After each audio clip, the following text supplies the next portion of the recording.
जुर्माना वो नहीं लेंगे, आपसे मांगने नहीं आएंगे, लेकिन खुदावंद आपसे हिसाब लेगा कि यहां से जो आप सीख कर गए थे, आपने काम कितना परमेश्वर का किया है। क्या परमेश्वर आपके जीवन में काम कर रहा है? क्या परमेश्वर काम करने के लिए आपको उत्साहित करता है, प्रोत्साहित करता है, मनोबल को बढ़ाता है? हमारी इच्छाएं बहुत होती हैं, हमारी महत्वाकांक्षाएं बहुत हैं, हम सार्वभौमिक तौर पे हम इसे सृष्टि के अंदर परमेश्वर को काम करने के लिए बुलाए गए हैं। ये परमेश्वर की इच्छा है कि हम उसके बहुत अच्छे बेटे और बेटियां बने। जो पिता और माँ अपने बेटे को बहुत अच्छी वस्तुएं देना चाहती है, स्वर्गीय पिता उससे कई गुना आपको देना चाहता है। वो शर्त है उसकी बुलाहट को, उसकी आवाज को समझे कि वो चाहता क्या है। आपकी पहचान मसीह में कैसी होनी चाहिए। फिर उसके बाद एक मसीह का कलीसिया के प्रति क्या दायित्व होता है। आत्मिकता तो कल आप आत्मिकता में भर गए हो, अब आप एक मसीह के पुत्र और पुत्रियां बन गए हैं। अब मसीह में आपके कलीसिया के प्रति क्या दायित्व बनता है। आप तो खुश हो गए, आपका परिवार खुश हो गया, कलीसिया में झांक कर देखा है कि कलीसिया में क्या हो रहा है, कलीसिया की किस बात की आवश्यकता है।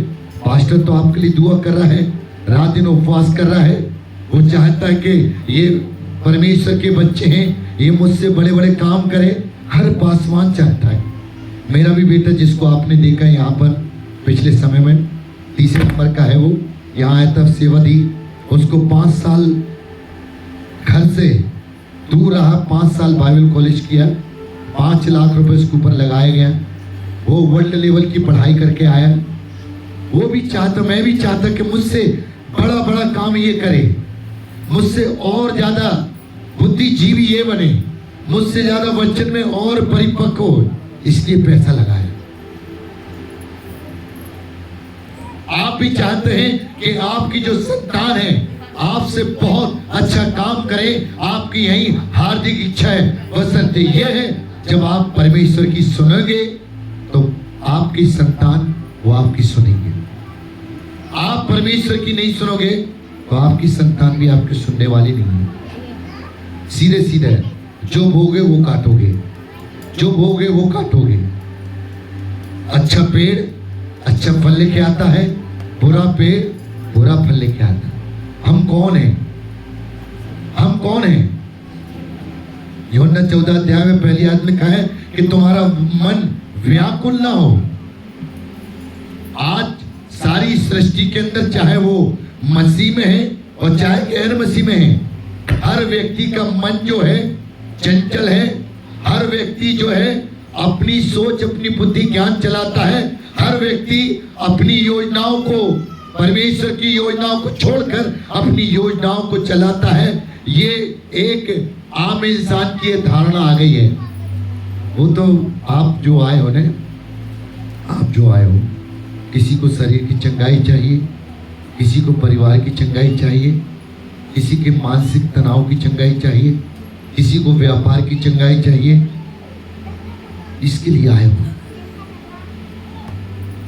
लेकिन जिस दिन आप परमेश्वर के निज पुत्र बन जाओगे, लोग आपके पास आएंगे, लोग आपके पास आएंगे। आप यहाँ आए हो, परमेश्वर चाहता है, जो उसने कहा उत्पत्ति में कहा, फूलो फलो और सारी पृथ्वी में भर जाओ। एक अकेला थक जाएगा, चाहे बसंत भैया हो, चाहे रामेश भैया हो, राजेश भैया हो, चाहे जिया लाल हो, और चाहे वो सविता मैडम हो, और चाहे राममनी बनी हो, और भी जो लीडर तैयार हो रहे हैं, कल भी एक बड़े अच्छे सेवक बनने जा रहे हैं। अगर लीडरशिप सही है आपकी, आप परमेश्वर का, आप बहुत अच्छे पुत्र हैं, परमेश्वर आपको सौंपेगा, धीरे धीरे काम सौंपेगा। एकदम से कोई चीज नहीं देता। वो बच्चा जब बड़ा होता है ना, एकदम से दौड़ता नहीं है, वो उसके माता पिता उस पर ध्यान देते हैं कहीं मेरा बेटा गिर न जाए, कहीं मेरे बच्चों को चोट न लगे। वो स्वर्गीय पिता भी यही देखता है। जब उसके सानिध्य में आ जाते हैं, जब उसके पुत्र बन जाते हैं, तो वो हमें देखता है कि कहीं हम गिर तो नहीं रहे, कहीं हमें चोट तो नहीं लग रही, कहीं पे हमें किसी प्रकार का कोई तनाव, मानसिक तनाव तो नहीं हो रहा। वो देखता है, वो आपको भी देखता है इस बात के लिए कि परमेश्वर की इच्छा है कि आप पूंछ नहीं सिर ही बने। उसकी इच्छा है। शरीर की चंगाई तो यूं ही मिलेगी। कल का संदेश था आत्मिकता में हम कैसे बढ़े। आत्मिक चंगाई जब तक आपको नहीं मिलेगी, शरीर की चंगाई मिलने वाली नहीं है। ध्यान रखिए। और आत्मा की चंगाई वचन से मिलती है। आत्मा की चंगाई वचन से मिलती है। और वचन किसका है? परमेश्वर का है। और परमेश्वर किसका है? सारे जगत का है। वो ना किसी जाति का है, ना किसी धर्म का है। जो हमारे इस बाइबल को पहले मानने वाले लोग थे, वो सोचते थे कि यीशु मसीह हमारा ही है। जब हमारे और आपके जैसे लोगों ने इसका अध्ययन चालू किया, तब समझा कि ये सृष्टि का जो मालिक है किसी जाति धर्म का नहीं है, सबका है। हालेलुया। इसलिए दाऊद भी कहता है, हे सारी पृथ्वी के लोगों, यहोवा की जय जयकार करो।